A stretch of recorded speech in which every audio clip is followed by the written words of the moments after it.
audio cassette. Why would Vladimir Vakhanya hide the cassette? It was only his interview, not some confidential record that could be used against him. He never hid his political views, even from the press. What was in that he could say that had not already been said in the Georgian mass media? Why would he need to take the cassette away from the journalist? There was no reason for it. Under the pretext of the search for the audio cassette, the search in Vladimir Vakhanya's Tbilisi apartment had been conducted. Despite the careful search of the Smegrelo Chronicle newspaper, tape remained in the apartment untouched. According to the statement by family members, it lay in a room in his place, and the investigation simply paid no attention to it. It is clear that the context of this audio cassette should make it clear whether there was a motive for Vladimir Vakhanya's withdrawal of the interview from the journalist. Lila Kubulava testified concerning the audio cassette at a preliminary investigation. A quote from her testimony. I asked him if he was going to start a political party, what purposes and plans he had from Georgia, whether he was acquainted with the Russian businessman Mikhail Kubutia, what his relationship with him, and other questions that were answered by Vladimir Vakhanya. It was all recorded on a dictaphone by me on the same day.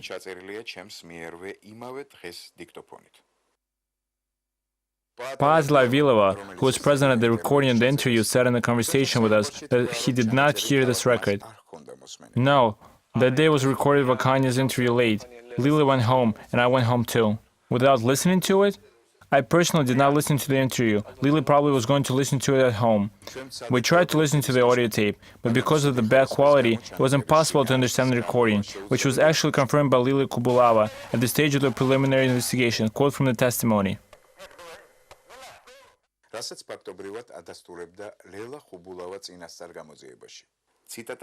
I told him that I have it, the audio recording with me, and it was recorded in a low tone. Any normal court would examine whether the audio record was saved on Leila Kubulava's dictaphone. After such examination, it would be obvious that it is impossible to prevent the journalist from doing their professional work when a record was unsustainable for listening to. But unfortunately, the court did not satisfy any essential petition presented by the defense.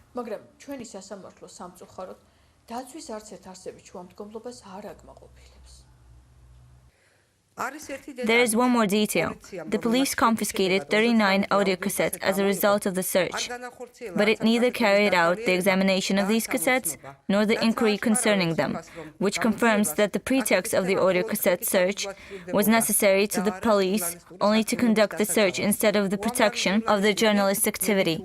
A number of journalists, willingly or not, became involved in the provocation aimed at Vladimir Vakhanya. Charge number 2. Weapon purchase and storage. During the interrogation in court, the investigation officers said that on the 15th of March they came to Vladimir Vakhanya's house to clear up the issue of the Smegrelo Chronicle newspaper and audio cassette to interrogate Vakhanya as a witness. According to the words, after the interrogation it became necessary to carry out a search for Vladimir Vakhanya's house, which they asked for 3 more officers by phone. The search was conducted in a quiet atmosphere without any incidents. The investigation officers confirmed their testimony on the court oath. During their interrogation, the investigation officers and lawyers wanted to testify whether there were any special force officers in the house during the search. The policeman steadfastly stated that there were only Vladimir Vakhanya, 5 police officers and 2 witnesses, Jambul Chikovani and Mendia Makatskaria, in the house during the search. Vladimir Vakhanya's relatives and neighbors described the search and arrest process in an absolutely different way. According to their stories, on the 15th of August, there were no more than 100 police and special forces officers in Vakhanya's house. Yuza Chiravana, relative. 2 policemen and Vladimir were in the living room. 5 of the 10 minutes later, I saw a real action thriller on the surveillance monitor. Then I realized that the gate had been opened and that people were rushing in. There were both policemen and people in special forces uniform masks. Vladimir Vakhanya's relatives that were visiting could see the policemen that rushed in the house and the surveillance monitors fixed to the wall. Signals were transferred to the monitor from the video cameras along the street and the yard. Instinctively, I went to the balcony, and almost immediately they rushed to the balcony and started shouting at me. Lie down! Who are you? I told them that after the surgery I cannot lie down quickly, and then I heard, lie down! Then they kicked me, and I lay on the floor. I didn't count the policemen and people in the uniform, but there were about 100 people. According to Yuza Chirvata's story, other relatives were forced to lie down on the kitchen floor. My brother Kacha and another Kacha lay on the floor for about 45 minutes. The woman that said she was in Vladimir Vakanya's house claims that she witnessed a dialogue between the police officers. There were many people downstairs, but about 5 people got together and were talking to each other, and another person answered him that it can explode here because the air conditioner is on. Then they heard my steps when I was going down and looked at me. I was scared that they will understand that I heard it all, and now they will kill me. I went down and quickly went home.